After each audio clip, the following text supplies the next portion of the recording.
Hello everyone, অনেকদিন পর তোমাদের সঙ্গে একটা নতুন ভিডিও শেয়ার করছি আমার বেনারসের ডে ওয়ানের কিছু মুহূর্ত। তো সেদিন সকাল 6:20 নাগাদ বেরিয়ে যায় বেনারসের উদ্দেশ্যে।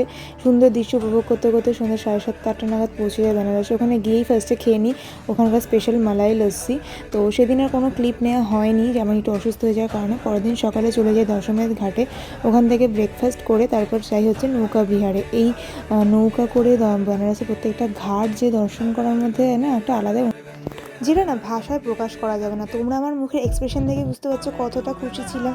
আর বেনারস মানেই হচ্ছে অ্যাস্থেটিক ব্যাপার স্যাপার। তো আমিও সেখানে কিছু ফটোস, ভিডিও, রিলস শ্যুট করে নিচ্ছিলাম। আর এই অনুভূতিটা আমার কাছে ফার্স্ট টাইম, তাই আমি যারা গেছো তারা হয়তো জানবে। সত্যি বলছি, এটা না ভাষায় প্রকাশ করার মতো নয়। তো এত রোদ, এত গরমে কিছু ফিলই হচ্ছিল না। যাই হোক, যে অবশেষে আমাদের বাবা বিশ্বনাথের ধাম বাইরে থেকেই দর্শন করা হয়ে গেছিলো। তারপর চলে যাই আমরা সেখান থেকে ডিরেক্ট লাঞ্চ ছিল জিরা আলু ফ্রাই, ডাল fry, mix veg, rice and রুটি। তো এই পার্টটা এখানেই শেষ করলাম, বাকি ভিডিও আসবে নেক্সট পার্টে। Thanks for watching, tata, by.